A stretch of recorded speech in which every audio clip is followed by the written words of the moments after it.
السلام عليكم ورحمة الله وبركاته. ازيكم عاملين ايه؟ النهاردة عندنا افكار حلوة جدا هنعملها في الفيديو ده. افكار هنعملها من الازايز كده، ازايز البيبسي، او ممكن تعمليها من ازايز المية الكبيرة. هنعمل حاجات حلوة كده للمطبخ. لو عندك كركبة في المطبخ بقى كده هتنهي على الكركبة ديت. لو انت مش لاقية مكان مثلا للمعالق، لو ما عندكش صفاية مثلا، او حابة تعملي حاجة للمعالق، هنعمل مع بعض النهاردة حاجة كده كويسة من الازازة. سهلة جدا، مش مكلفة خالص. هتعمليها من اي ازازه موجوده عندك بقى، ازازه بيبسي، ازازه ميه. هنجيب ازازه بالشكل ده كده، بس اهم حاجه تكون الازازه كبيره. هنقطعها بالشكل ده كده من الجزء اللي هو اللي تحت كده، مش بالنص بقى. هنقطعها كده، هنقطع الجزء اللي تحت ده كده زي ما انتم شايفين بسكينه او مقص. انا قطعت بالسكينه الكبيره دي عشان مشرشره، هكملها كده بالمقص. هقصها اخليها متساويه ببعضها كده. هنعمل حاجه حلوه مع بعض. هنعمل بصراحه كذا حاجه من الازازه. هنعمل تلات طرق حلوين كده من الازازه ديت، ازازه البيبسي. انا هعمل حاجه يا بنات للمعالق. هعمل كده اختراع حلو كده للمعالق. لو انت ما عندكيش مكان تحط فيه المعالق، او ما عندكيش صفايه اللي هي بتاعه المعالق ديت، هنعمل بقى نخرم الازازه دي بالشكل ده كده بالسكينه. بس هسخن السكينه الاول، هسخن بوز السكينه كده واعمل اخرام كده زي ما انتم شايفين. بسكينه بقى او بمفك او باي حاجه عندك هتسخنيها وتعملي بيها، تخرمي بقى كده بالشكل ده. هتخرمي كده على قد المعلقة اللي هتحطيها. الطريقة دي بقى هتلملك المعالق كلها، معالق كبيرة او صغيرة وشوك بقى وسكاكين. هتلملك كل اللي عندك. بصوا هعمل كده بالطريقة دي.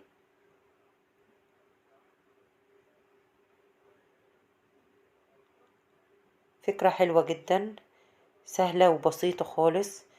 يعني بدل ما تشتري حاجة مثلا المعالق تعلقي المعالق عليها، فانت هتعملي دي ومش هتبقى باينة ومش هتبقى معروفة انت عاملاها بايه اصلا. وسهلة جدا، حاجة حلوة بصراحة يعني.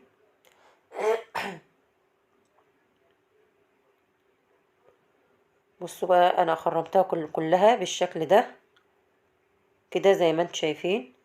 هجيب بقى المعالق بتاعتي واوريكم كده هنحطها ازاي.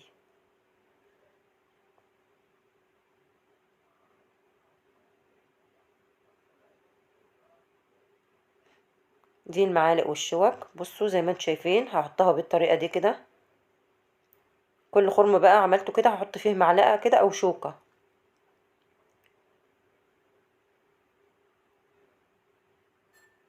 بصراحه سهله خالص. ممكن تستعملي بقى السكاكين، تستعملي شوك، تستعملي اي حاجه حابه تحطيها. مش لاقيه لها مكان، هتعملي لها كده ازازه في ثواني وهتحطيها كده تتصفى بالشكل ده. طبعا ساعات درج المطبخ بيبقى مكركب كده بالمعالق والسكاكين، فانت هتنظميها. ده منظم بقى كده للمعالق والسكاكين. هجيب كمان المعالق الصغيرة اللي هي بتبقى معالق زي معالق الشاي كده الصغيرة.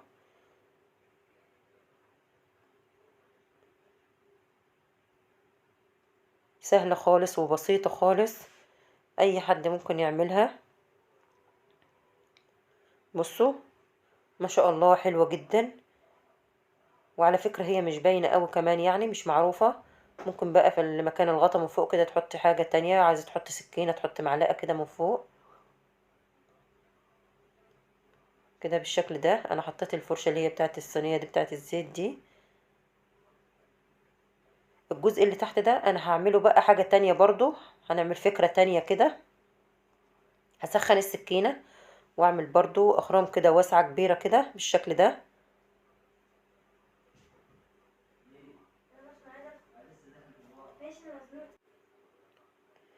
والله فكرة جميلة يا بنات. طبعا مش مكلفة خالص.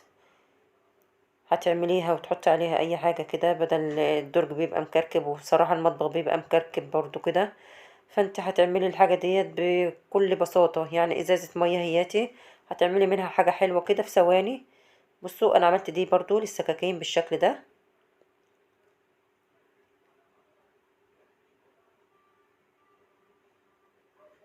سهلة خالص وبسيطة.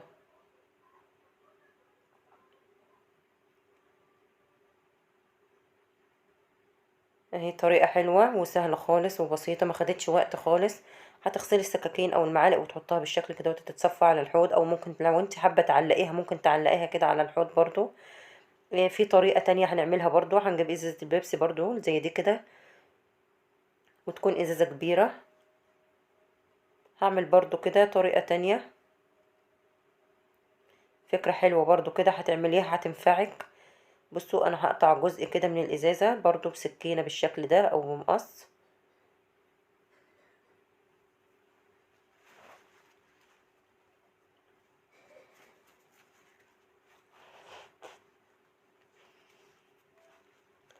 يا ريت لو وصلت معايا بقى لحد هنا حطي لي لايك بقى كده، ما تبخليش عليا بلايك كده، دعموني بقى عشان افضل انزل فيديوهات كده وتستفادوا والناس تستفاد.